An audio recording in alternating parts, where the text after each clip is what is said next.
उमरगा तालुक्यातील अंगणवाडी सेविकेच्या पदोन्नतीचा मुद्दा सध्या चांगला चर्चेत आलाय.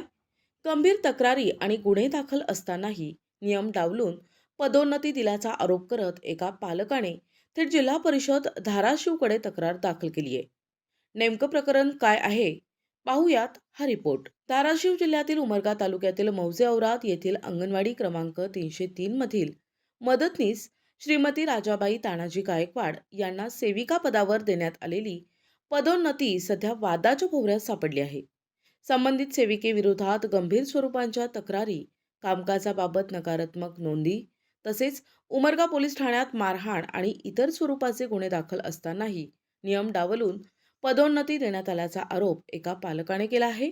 या पालकाने थेट जिल्हा परिषदेचे मुख्य कार्यकारी अधिकारी तसेच महिला आणि बालविकास विभागाकडे लेखी तक्रार दाखल करत या संपूर्ण प्रकरणाची सखोल चौकशी करण्याची मागणी केली आहे. या प्रकरणात आता एक नवा आणि महत्त्वाचा मुद्दा समोर आलाय.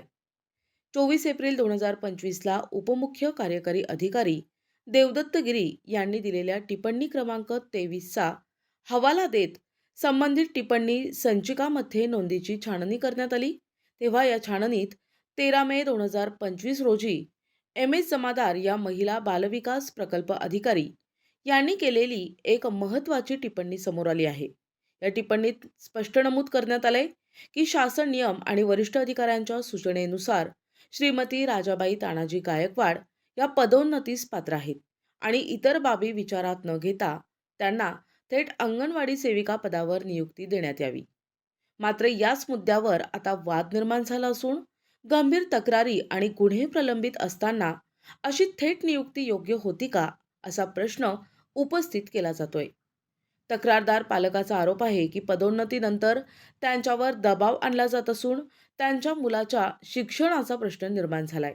अशा परिस्थितीत बालकांच्या सुरक्षिततेचा आणि शिक्षणाचा प्रश्न ऐरणीवर आला आहे. त्यांच्या जीवितास धोका आहे असंही त्यांनी तक्रारीत नमूद केलंय. नमस्कार, मी शीतलम कुशनिकम.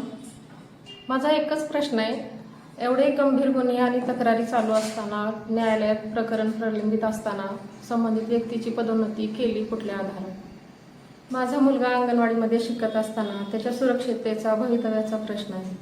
ज्या अंगणवाडीमध्ये माझा मुलगा शिक्षण घेतोय, संबंधित व्यक्तीची त्याच अंगणवाडीमध्ये निवड करण्यात आलेली आहे. त्यामुळे त्याच्या सुरक्षिततेचा, त्याच्या भवितव्याचा प्रश्न आहे ना. मी फक्त शासन निर्णयानुसार चौकशी व्हावी आणि योग्य ती कारवाई व्हावी. जर दोषी असतील तरच त्यांच्यावर कारवाई करावी, एवढीच माझी अपेक्षा आहे, एवढीच मी मागणी केलेली. मी एक पालक म्हणून बोलते. माझ्या मुलाच्या शिक्षणाची, त्याच्या भविष्याची, सुरक्षिततेची कुठलीही तडजोड होऊ नये. माझी नियम सर्वांसाठी समान असला पाहिजे, कायदा सर्वांसाठी समान असला पाहिजे, एवढंच म्हणणं आहे. प्रशासनानं या प्रकरणाची योग्य ती चौकशी करावी. या प्रकरणामुळं सध्या माझ्या मुलाचं नाव पण कमी करण्यात आलेलं आहे अंगणवाडीमधून. त्यामुळं वारंवार तोंडी तक्रार करून पण काही दखल घेण्यात आलेली नाही. आणि आता CO साहेबांना, इथल्या BDO साहेबांना अर्ज पण केलेला आहे. संबंधित व्यक्तीने माझ्या मुलाचं नाव कमी केलेलं आहे त्या अंगणवाडीमधून. मग शासनाचा असा हेतू आहे का माझा मुलगा घरी बसावा, शिक्षणापासून वंचित असावा म्हणून? सध्या माझा मुलगा घरी बसून आहे, कुठल्याही शाळेत नाही. आणि CDPOकडे विचारणा केली असता त्यांचं म्हणणं आहे की तुम्ही तुमच्या मुलाला इंग्लिश मीडियममध्ये पाठवा. नावावर CO साहेबांनी आदेश दिलेला आहे CDPOंना. लेखी आदेश येऊन पण CDPO त्यांच्या स्तरावर योग्य कारवाई करत नाहीत. त्यामुळे ते संबंधित व्यक्तीसोबत त्यांचे आर्थिक व्यवहार आहेत, त्याच्यामुळं त्यांनी कुठल्याच प्रकरणाची चौकशी करत नाहीत आणि खालच्या व्यक्तीला CO साहेबांचा आदेशही काढत नाहीत. दरम्यान या विषयाला अनुसरून वृत्तांकन करताना दिनांक 28 डिसेंबरला अंगणवाडी महासंघ प्रदेश अध्यक्ष भगवान देशमुख यांनी NTVला फोन करून आपली भूमिका व्यक्त केली आणि धाराशिव जिल्ह्याचे मुख्य कार्यकारी अधिकारी शहाणा नाही, उमरगा CDPOच्या माया जमादार या अज्ञान आणि याच कार्यालयातील लिपिक कांबळे हे पार्सलिटी करतात असंही त्यांनी सांगितलंय. का तुम्ही काम आहात का की? हा, थोडं कार्यक्रम आता. कोण बोलता? नंतर मी भगवान देशमुख बोलतो, अंगणवाडी महासंघाचा प्रदेश अध्यक्ष. हा, बोला की. ते तुमच्याकडे ते राजाबाईचे आले ना वृत्त. कोण? राजाबाई गायकवाड. राजाबाई गायकवाड एक फोन आला होता महिलाचा सकाळी. हा ते तुम्हाला भेटले वाटतं की त्या हो हो फोन आला सकाळी 7-8ला.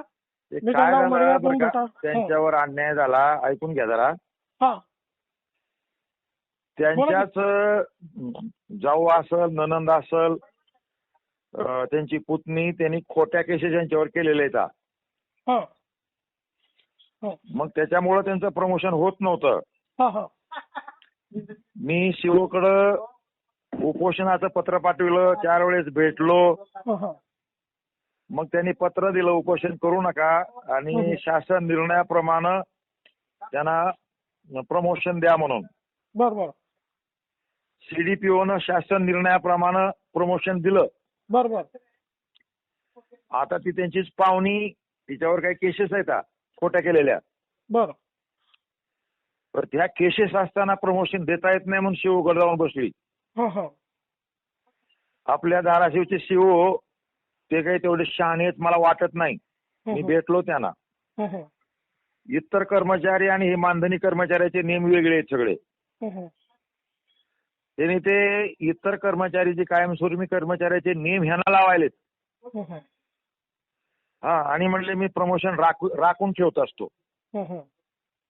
मग पुन्हा विनंती केली तरी ते काय ऐकले नाही. तर पुन्हा त्यांनी पत्र पाठवलंय सीडीपीओला